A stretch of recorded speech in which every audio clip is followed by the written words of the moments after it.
The gentleman yields back. The gentleman from Nevada, Mr. Horsford, is recognized for 5 minutes. Thank you. I want to thank the chairman and the ranking member for holding this necessary hearing today. And I want to thank our expert witnesses for appearing before the committee. I'm glad that you're here to elaborate on the various ways that the Chinese Communist Party is challenging the United States' interest on a global scale, whether it be through unfair trade practices and ignoring of international sanctions, undermining of the SWIFT banking system, expansion of influence through the Belt and Road Initiative, or simply military aggression. We are seeing a multifaceted campaign from Beijing to catapult China to the forefront of global markets and the world stage. We have a responsibility to our children and to the next generation to own the 21st century as the United States.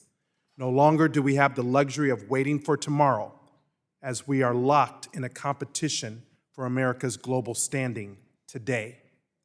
So the work that we do here and have done over the last 2 years will be key to positioning our country for the economic fight to come.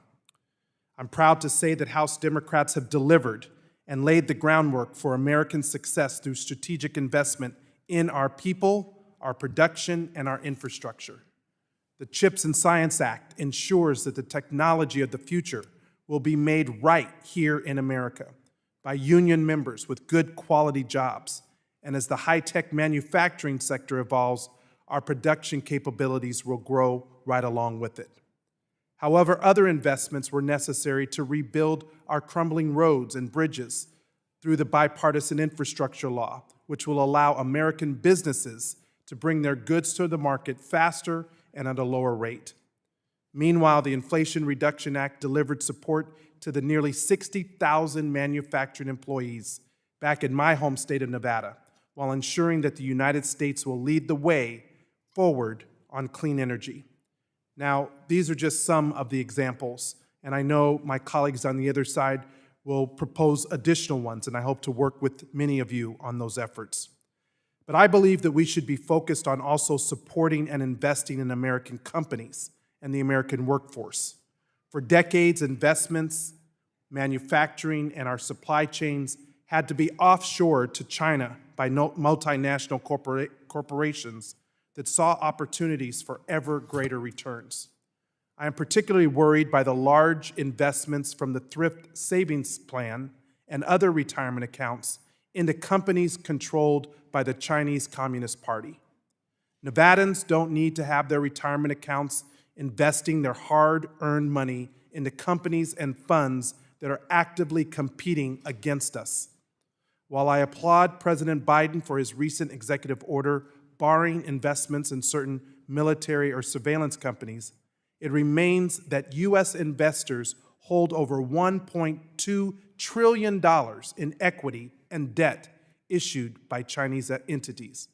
These investments should be made here at home to the benefit of American companies, communities, and workers. To make matters worse, while the companies American firms have invested in may appear privately held, oftentimes they are still working at the behest of the Chinese Communist Party. Mr. Harrell, given all that we know about the difficulty to disentangle Chinese state-owned enterprise from private firms, do you think it is appropriate for the administration and Congress to consider further restrictions on American investment in Chinese firms? Are we essentially shifting money away from our domestic sectors to the benefit of our competitors?